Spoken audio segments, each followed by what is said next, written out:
नमस्कार, आप सईद अंसारी, स्वागत है आपका दस्तक में।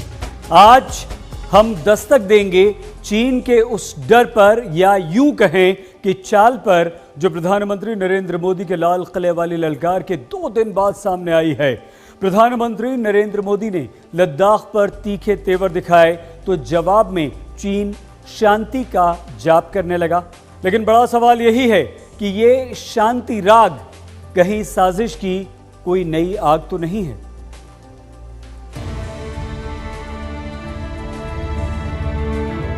हमारे वीर जवान क्या कर सकते हैं, देश क्या कर सकता है, ये लद्दाख में दुनिया ने देख लिया। भारत माता की, भारत माता की। लाल किले से उठी इस हुंकार से कैसे दहला ड्रैगन।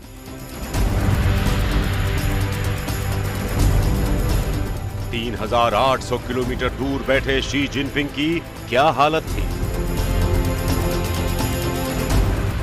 मोदी के एलएसी वाले भाषण से चीन में कैसे मचा कोहराम।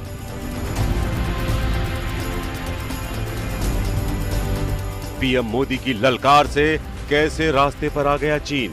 का वक्त अब चला गया, हमें दुनिया में किसी से कम नहीं। प्रधानमंत्री नरेंद्र मोदी ने लाल किले से 130 करोड़ हिंदुस्तानियों को बताया कि कैसे लद्दाख में चीन की धूर्तता और साजिश को नाकाम किया गया, तो दुनिया की बड़ी बड़ी शक्तियों के कान खड़े हो गए। और आजादी के 75 वर्ष जब पूर्ण होंगे। सवाल उठा कि प्रधानमंत्री नरेंद्र मोदी ने किसी साधारण रैली में नहीं, बल्कि लाल किले की प्राचीर से चीन को उसकी हिमाकत के लिए खरी खरी सुना दी, तो चीन की प्रतिक्रिया क्या होगी। भले ही पीएम ने चीन का नाम नहीं लिया, लेकिन उनका भाषण का हर शब्द बीजिंग पर बिजली बनकर गिर रहा था। ऊंचाइयों पर ले जाए, इतनी आपदाओं के बीच ही सीमा पर भी देश के सामर्थ्य को चुनौती देने के दुष्प्रयास हुए, लेकिन एलओसी से लेकर एलएसी तक देश की संप्रभुता पर जिस किसी ने आंख उठाई, देश की सेना ने, हमारे वीर जवानों ने उसका उसी की भाषा में जवाब दिया।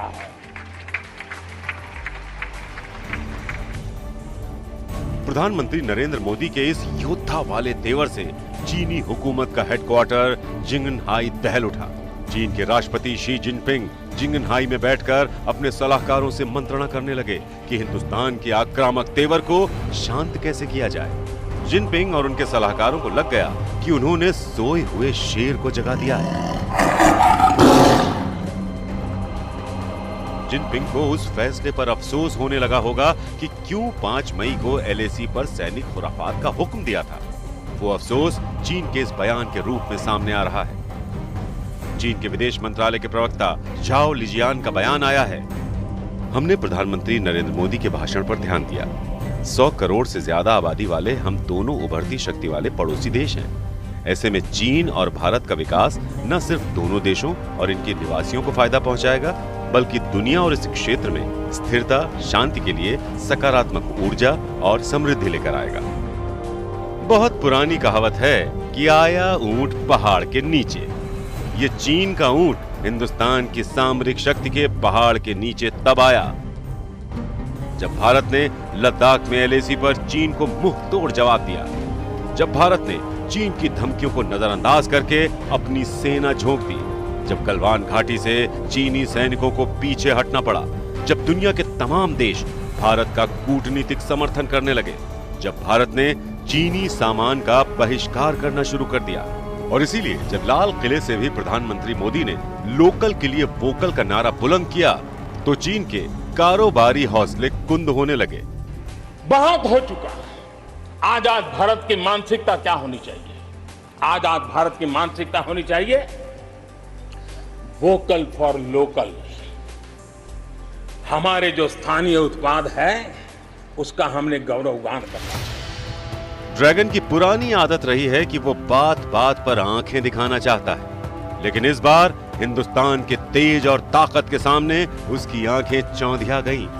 लाल किले से प्रधानमंत्री मोदी ने इशारों में ही जब चीन को बेनकाब कर दिया तो सहमे हुए चीन का जवाब कुछ इस तरह आया।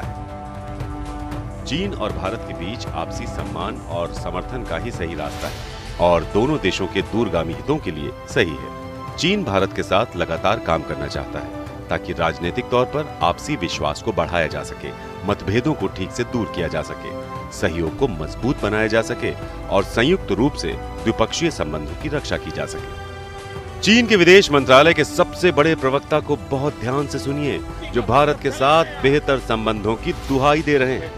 वो सब इसलिए हो रहा है कि प्रधानमंत्री मोदी ने लाल किले से चीन की विस्तारवादी नीति और पाकिस्तान के आतंकवाद पर दो तरफा हमला किया।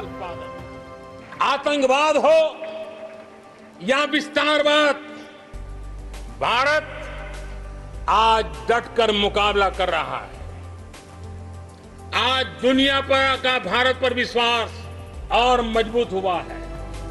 लाल किले से अपने 85 मिनट के भाषण में प्रधानमंत्री नरेंद्र मोदी ने कमोबेश हर मुद्दे को छुआ, लेकिन उसमें युद्ध और सेना की भी बात हुई। प्रधानमंत्री ने 6 बार युद्ध और 6 बार ही लद्दाख का नाम लिया, 10 बार आर्मी का जिक्र किया तो सबसे ज्यादा 32 बार आत्मनिर्भर शब्द का। प्रधानमंत्री मोदी ने सबसे ज्यादा जिस शब्द का इस्तेमाल किया वो आत्मनिर्भर है, लेकिन चीन ने आत्मनिर्भर भारत में अपनी बदहाली के छुपे इशारों को पढ़ लिया है। आज तक ब्यूरो। लद्दाख में भारत ने चीन के फौजी पांव उखाड़ दिए। इससे चीन को यह समझ में आ गया कि भारत से दोस्ती करने में ही उसकी भलाई है और इसीलिए चीन अब दोस्ती का राग अलापने लगा है। लेकिन इसके पीछे एक बड़ा कारण अमेरिका और ताइवान का चीन के खिलाफ आक्रामक रुख भी है। अमेरिका के तेवर बता रहे हैं कि वो ताइवान के हाथों चीन की बर्बादी की स्क्रिप्ट। जब समंदर में अमेरिका ने ललकारा तो चीन का त्राहिमाम। चीन को याद आया हिंदुस्तान से दोस्ती और पड़ोसी धर्म। भारत और अमेरिका के बीच समंदर में फंस गया है ड्रैगन। भारत अमेरिका ताइवान के साथ, चीन रह गया खाली हाथ। एलएसी पर हिंदुस्तानी ताकत ने चीन को खदेड़ दिया तो समंदर में हिंदुस्तान और अमेरिका की ताकत से चीन के पांव उखड़ने लगे। दक्षिण चीन सागर की लहरों पर इन दिनों भूचाल चढ़ा है। अमेरिका और ताइवान के बीच नजदीकियों से चीन को मिर्ची लग गई है। ताइवान पर अवैध दावा ठोकने वाले चीन के हाथ पांव फूल गए हैं। ताइवान और अमेरिका के बीच F-16B फाइटर जेट की डील क्या हुई? चीन आग बबूला हो गया है। चीन ने ताइवान को तबाह करने की धमकी दे डाली है। चीन के सरकारी अखबार ग्लोबल टाइम्स के मुताबिक पीपुल्स लिबरेशन आर्मी अपनी क्षमता को बढ़ा रही है और अगर जरूरत पड़ी तो वो सैन्य कार्रवाई करेगी। चीन के जंगी जहाज ताइवान के एयर स्पेस को तबाह कर सकते हैं और अमेरिका का F-16B उनके सामने उड़ान तक नहीं भर पाएगा। अमेरिका ताइवान को F-16 बेचने जा रहा है, करीब क्वांटिटी 90 है। मेरा ख्याल है यह बहुत अच्छा डेवलपमेंट है हिंदुस्तान के दृष्टिकोण से और चीन के खिलाफ जो अमेरिका ये कदम उठा रहा है ये बहुत ही सराहनीय है। लेकिन अमेरिका की मदद से ताइवान ने तय कर लिया है कि चीन के विस्तारवाद को नकेल वही पहनाएगा। ताइवान अच्छे से समझ गया है कि दक्षिण चीन सागर में चीन की दादागिरी से कई देश परेशान हैं। ड्रैगन इस क्षेत्र में अपना दबदबा चाहता है। 9-9 के जरिए चीन ने दक्षिण चीन सागर की घेराबंदी कर रखी है, लेकिन अमेरिका की दक्षिण चीन सागर की मौजूदगी से ही चीन की नींद हराम है। चीन को सबक सिखाने के लिए ताइवान ने अमेरिका की हथियार निर्माता कंपनी लॉकहीड के साथ $62 अरब के F-16 फाइटर जेट खरीदने का सौदा किया तो चीन बिलबिलाने लगा। ताइवान अमेरिका से 90 फाइटर जेट खरीदेगा जो अत्याधुनिक तकनीक और हथियारों से लैस होगा। प्रोपेगेंडा फैलाने में माहिर ग्लोबल टाइम्स ने एक्सपर्ट्स के हवाले से लिखा, पीएलए के लिए F-16B फाइटर जेट खतरा हो सकते हैं, लेकिन पीएलए के पास उसकी टक्कर में J-10B और J-10C फाइटर जेट हैं और तो और J-11 का तो वो सामना भी नहीं कर सकते। J-20 की टक्कर का तो कोई दूसरा जेट है ही नहीं। ताइवान और अमेरिका की जोड़ी से चीन इस कदर घबरा गया है कि वो अब भारत से पंगा लेना नहीं चाहता। इसीलिए प्रधानमंत्री मोदी की आक्रामक तेवर पर वो शांति का जाप करने लगा है। जितेंद्र बहादुर सिंह, दिल्ली, आज तक। एक बड़ी खबर इस वक्त आ रही है। जम्मू कश्मीर के कुलगाम में सीआरपीएफ कैंप पर आतंकवादियों ने हमला किया है और आज ये दिन का दूसरा हमला है। कुलगाम में सीआरपीएफ के कैंप पर ये हमला हुआ है। 3 लोग इसमें गंभीर रूप से घायल बताए जा रहे हैं और ये 3 हमारे सिपाही हैं। 3 जवानों के घायल होने की खबर आ रही है। कोई हताहत नहीं हुआ है। कश्मीर में आज दूसरा आतंकवादी हमला है। सुबह हमले में हमारे 3 जवान शहीद हुए थे, लेकिन उसके बाद उन आतंकवादियों को मार गिराया था हमारी सेना ने, जिन्होंने ये हरकत की थी। चीन पर एक बार फिर से लौटते हैं। चीन 2 मुँहे सांप से भी ज्यादा खतरनाक है। एक तरफ चीन शांति की दुहाई दे रहा है तो दूसरी तरफ पाकिस्तान की जिहादी शॉपिंग भी करवा रहा है। भारत के खिलाफ पाकिस्तान की बड़ी साजिश का खुलासा हुआ है। भारत में आतंकवादियों की घुसपैठ कराने के लिए पाकिस्तान चीन से बुलेट प्रूफ जैकेट्स और बुलेट समेत तमाम चीजें खरीद रहा है। देखिए पाक चीन के डर्टी गेम पर हमारी ये एक्सक्लूसिव रिपोर्ट। हिंदुस्तान के खिलाफ चीन पाकिस्तान का डर्टी गेम। लद्दाख में हारे चीन को भी आतंक का सहारा। मोदी से मिली मात तो चीन को पाकिस्तान का साथ।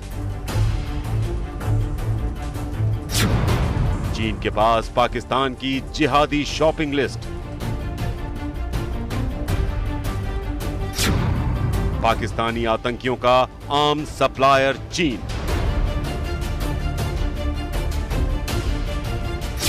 चीन से पाकिस्तान खरीद रहा ड्रोन्स और आधुनिक हथियार।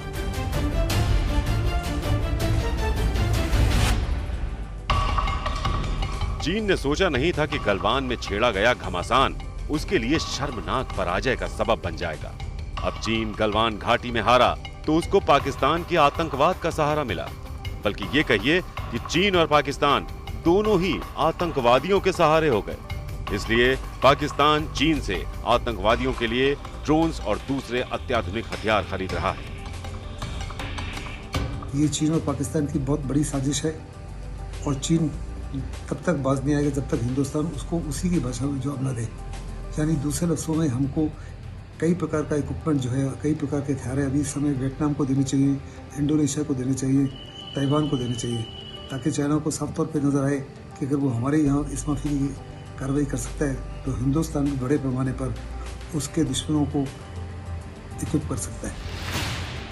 चीन आज दुनिया के लिए सबसे बड़ा खतरा बन गया है। कोरोना वहां से फैला जो दुनिया में सबसे बड़ी महामारी बन चुका है। समंदर में दादागिरी वो कर रहा है। पाकिस्तान जैसे आतंकवाद को प्रायोजित करने वाले देश की खुल्लम खुल्ला मदद वो करता है और अब तो सीधे सीधे आतंकवादियों की मदद में उतर आया है। इसके लिए पाकिस्तान को चीन से 3000 से 4000 तक बैलिस्टिक बुलेट प्रूफ जैकेट्स मिल रही हैं, balloon bond spy radars, high altitude dress, 80,000 round steel bullets, SH-15 howitzer तोप और हथियारों से लैस CH-4B UCAV ड्रोन उपलब्ध हो रहे हैं।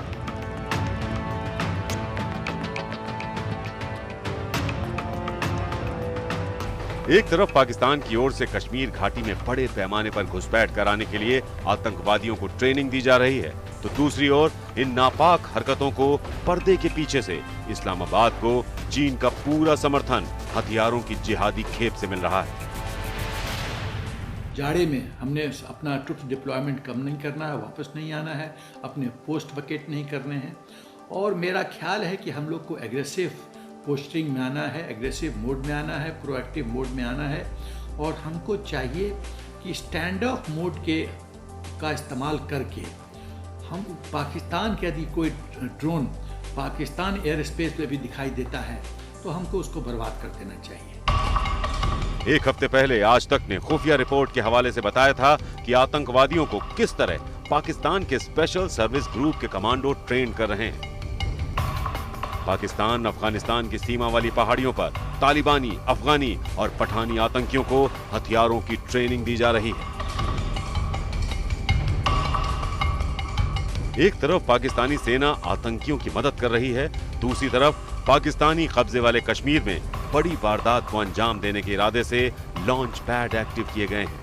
खुफिया इनपुट्स के मुताबिक यहां करीब 380 आतंकवादियों को पाकिस्तान ने घुसपैठ के इरादे से इकट्ठा कर रखा है।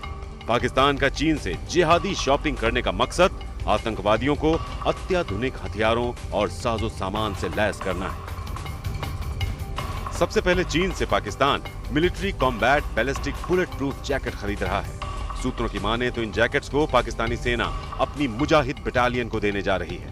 ये बटालियन नियंत्रण रेखा पर घुसपैठ के वक्त जैश ए मोहम्मद, लश्कर ए तैयबा और अन्य संगठनों के आतंकियों को घुसपैठ कराने में मदद करती है। पाकिस्तान का मंसूबा उन्हें बुलेट प्रूफ जैकेट्स का कवच देकर घाटी के अंदर पहुंचाना है। चीन से Islamabad balloon bond spy radars खरीद रहा है, जिसे वो एलओसी पर तैनात करने वाला है।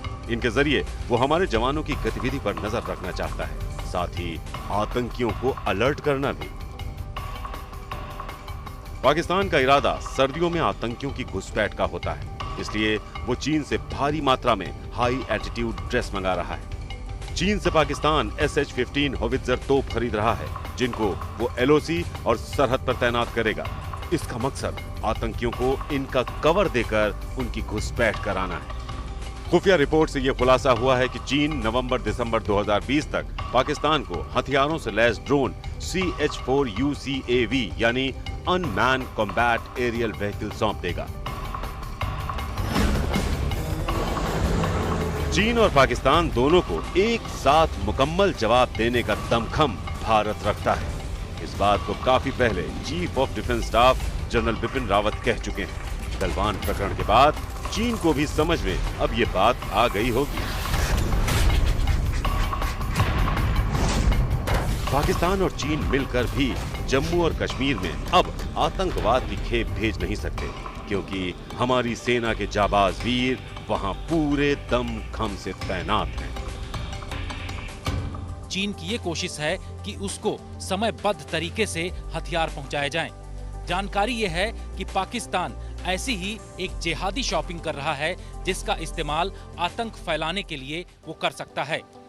चीन इन तमाम चीजों के लिए पाकिस्तान की पुरजोर मदद कर रहा है, जिससे कि वो भारत को अस्थिर कर सके। कैमरामैन संजीव कुमार के साथ जितेंद्र सिंह, आज तक। पाकिस्तान को अभी चीन से आतंकवाद के खिलाफ साजो सामान मिलने वाला है, लेकिन पाकिस्तान के पाले पोसे आतंकवादी जम्मू कश्मीर में खून बहाने की साजिश में लगे हुए। आज बारामूला में CRPF की नाकाबाड़ी पर आतंकवादी हमला हुआ, जिसमें सुरक्षा बलों ने लश्कर के टॉप कमांडर समेत 2 आतंकवादियों को मार गिराया।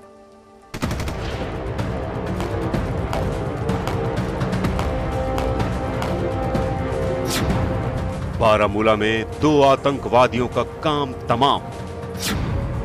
लश्कर का टॉप कमांडर सज्जाद उर्फ हैदर मारा गया।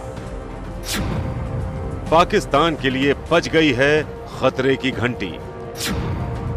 न चीन का ड्रोन काम आएगा, न बैलिस्टिक बुलेट प्रूफ।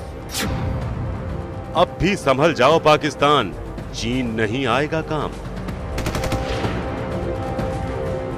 पाकिस्तान चीन से स्टील बुलेट्स और बैलिस्टिक बुलेट प्रूफ जैकेट्स मंगा रहा है, लेकिन भूल जाता है कि हिंदुस्तान के जांबाज योद्धा उसके आतंकवादियों के लिए यमदूत हैं।